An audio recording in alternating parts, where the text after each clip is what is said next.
XSK ដែលបងប្អូនអាចចូលទៅធ្វើបានអញ្ចឹងវាមាន XSK 1 XSK 2 XSK 3ចាហៅ Hello សួស្តីអ្នកទាំងអស់គ្នាចឹងថ្ងៃនេះខ្ញុំនឹងមកណែនាំពី website មួយដែលតាក់ទងទៅនឹង XSK 1.16 កម្រិត 1.16 អញ្ចឹងបងប្អូនឬក៏អ្នកសិក្សាណាដែលគាត់មានបំណងចង់ប្រឡងកម្រិត XSK 1.16 គាត់អាចចូលទៅកាន់ website ដែលខ្ញុំណែនាំខាងលើនេះបានដើម្បីគាត់ធ្វើការរៀនអនុវត្តមុនពេលដែលគាត់ទៅប្រឡងដោយសារតែ website ខាងលើហ្នឹងវាមានគំរូស្តៀងនឹងការប្រឡងមែនតើច្រើនមែនតើអញ្ចឹងបងប្អូនអាចចូលទៅកាន់ website នឹងបានតែបងប្អូនសម្រាប់អ្នកដែលគាត់អត់ដឹងថាទៅប្រឡង XSK នោះណាបងប្អូនអាច comment នៅខាងក្រោមបានខ្ញុំណែនាំ2ទៅ3សាលាដែលគាត់កំពុងតែមានរៀបចំការប្រឡង XSK នៅខែបន្ទាប់ខាងមុខនឹងអញ្ចឹងបើបងប្អូនចាប់អារម្មណ៍ចង់ប្រឡងបងប្អូនអាចចុះឈ្មោះទៅតាមសាលានោះពីឥឡូវទៅបានដើម្បីយើងត្រៀមខ្លួនក្នុងការប្រឡងតន់អញ្ចឹងណាឥឡូវកុំឲ្យខាតពេលយូរ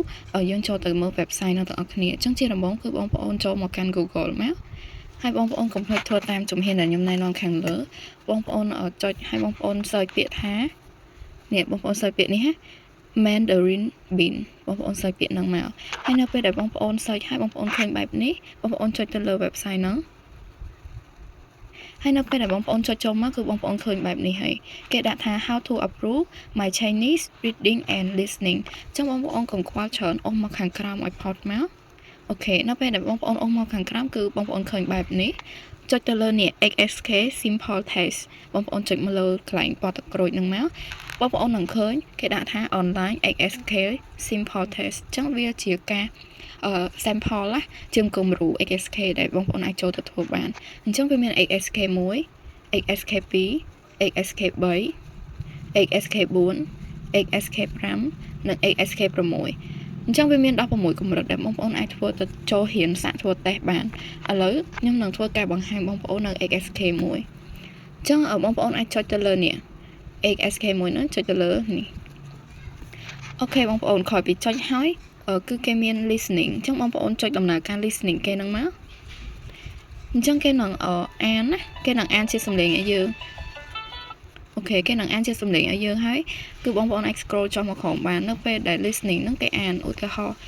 បរិះទី1នេះអញ្ចឹងគេអានថាគាត់កំពុងរាំតែជាក់ស្ដែងគាត់កំពុងតែទូរស័ព្ទទេអញ្ចឹងបងប្អូនចុចពាក្យថា fall ខុសមកអញ្ចឹងយើងជ្រើសរើសហើយវាមានរមាំងផ្សេងទៀតដែលបងប្អូនអាចធ្វើការគូគ្រីសបាននេះបងប្អូនរមាំងបន្ទាប់ដូចគ្នាយើងគូជ្រើសរើសចម្លើយ A B C ដែលគេដាក់ឲ្យហ្នឹងគេអានឲ្យយើងត្រូវស្ដាប់តាមឲ្យយើងជ្រើសរើសចម្លើយនៅខាងលើនេះ